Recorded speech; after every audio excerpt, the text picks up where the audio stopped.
장마철이 되면 집중호우로 인한 침수 사고 소식을 자주 접하게 되죠. 작년에는 지하차도가 침수되면서 많은 사상자가 발생하는 안타까운 참사가 있었습니다.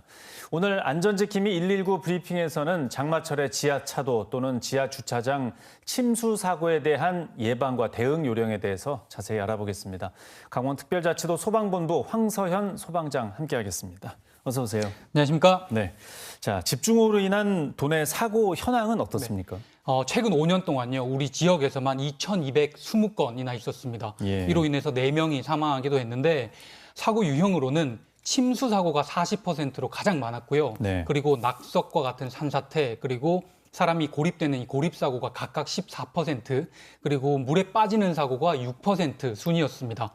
장마철에 정말 다양하고 많은 사고가 계속해서 발생을 하고 있는데 안타깝게도 그 위험성은 앞으로도 더 커질 수가 있을 것 같습니다. 예. 기상청에서 발령한 우리 지역 호우특보 이 통계를 살펴보면요. 2021년에 165건이었습니다.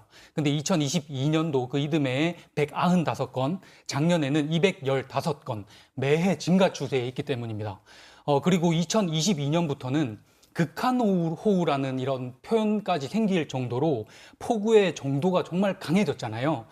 종종 기존의 어떤 환경들과 시설들이 이 폭우를 감당해내지 못할 정도의 그런 강한 비가 내리고 있기 때문에 네. 앞으로 더 각별한 이에 대한 관심과 대비가 필요할 것으로 생각이 됩니다. 예. 집중호우가 내리면 뭐 네. 산사태 얘기만 사실 많이 했었는데 네. 요즘에는 뭐 여러 곳에서 사고가 발생하고 있습니다. 네. 구조 현장에서 보셨을 때는 좀 어떻습니까? 뭐 어떤 모든 사고, 화재도 그렇고 어떤 모든 사고가 그렇지만요. 이 사실 자연재해만큼 현장에 갔을 때 어려움을 느끼는 건 없는 것 같습니다.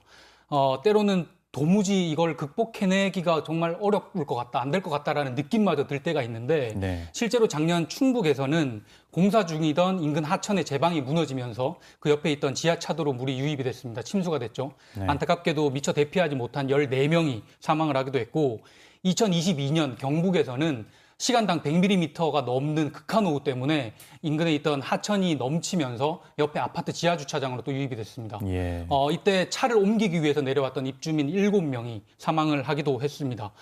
이런 유형의 사고들은요, 사실 사람의 힘으로 극복하기는 대단히 어렵습니다. 이에 대한 예방 대책은 물론이고 이런 사고를 경험하셨을 때, 닥쳤을 때 내가 어떻게 해야 되는지 구체적으로 알아주시는 게 필요할 것 같습니다. 예. 이런 침수 사고가 발생하지 않도록 하기 위해서는 네. 어떤 부분에 대한 대비가 필요합니까? 당연한 얘기일 수도 있는데요. 침수 사고가 발생할 수 있는 곳은 주변 지면보다 좀 더 낮은 도로나 주차장 그리고 주택과 같은 건물입니다. 네. 우리 내 집 주변에는 하천이 없어서 괜찮지 않나? 라고 생각하실 수도 있는데, 실제로 사고가 나는 걸 보면 하수관이나 우수관이 역류를 하면서 침수 사고가 발생하는 것도 너무나도 많습니다. 예. 사고는 어떤 식으로 언제 발생할지 모른다라는 거, 어떤 경각심을 좀 가져주시기를 좀 당부를 드리고, 내가 관리해야 하는 곳이, 내가 사는 곳이 위험한가라는 거를 좀 판단하는 데 도움이 될 만한 것은 환경부에서 제작한 홍수 위험 지도입니다. 네. 이걸 인터넷을 통해서 누구나 열람을 할 수가 있는데 이 지도는 하천이 넘치거나 혹은 빗물 펌프장 이런 어떤 홍수를 조절하는 시설이 기능을 제대로 못할 때, 초과됐을 때 네. 침수될 수 있는 위험을 나타내주는 지도입니다. 이걸 좀 한 번쯤 인터넷을 통해서 열람해 보시기를 좀 당부를 드리고, 그렇다면 내가 각 개인이 구체적으로 할 수 있는 방법들은 어떤 것이 있느냐? 물이 밀려 들어올 때 이거를 막아낼 수 있는 어떤 시설, 이걸 차수벽이라고 하는데 예. 이런 차수벽을 미리 구비를 해서 언제든지 사용할 수 있게끔 좀 준비를 해 두시는 게 필요할 것 같습니다. 인터넷에 차수벽이라고 검색을 해보시면 예. 여러 형태의 물건들이 나오는데 이렇게 플라스틱 재질로 니은 형태로 이렇게 줄지어서 설치할 수 있는 것이 있고, 예. 그리고 모래 주머니 형태도 있다라는 거, 본인의 상황에 맞는 거를 준비를 해 주시면 좋을 것 같습니다.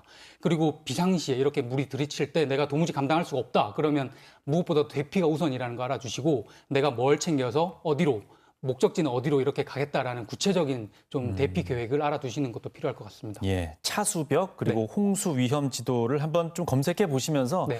또 마음가짐도 좀 달리하는 부분도 있어야 될 것 같습니다. 맞습니다. 예, 끝으로 당부 말씀 좀 더 전해주시죠. 네, 앞서도 말씀드렸지만 이 폭우의 수준이요 정말 강해지고 기존의 환경, 시설들이 감당해내지 못할 정도의 폭우가 쏟아지고 있는 게 사실입니다.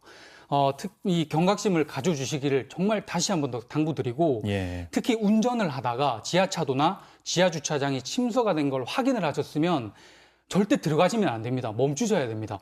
갈 수 있을 것 같은데라는 생각, 예. 그리고 뒤에 차들이 너무 줄지어 있는데 이런 생각들 때문에 무리해서 들어가지 마시기를, 무엇보다 침수가 시작되면 탈출이 우선이라는 걸 머릿속에 항상 좀 기억을 해 주셨으면 좋겠습니다. 예, 위급 상황에서 혹시라는 것은 없다. 네. 예. 네, 오늘 말씀 잘 들었습니다. 고맙습니다. 감사합니다.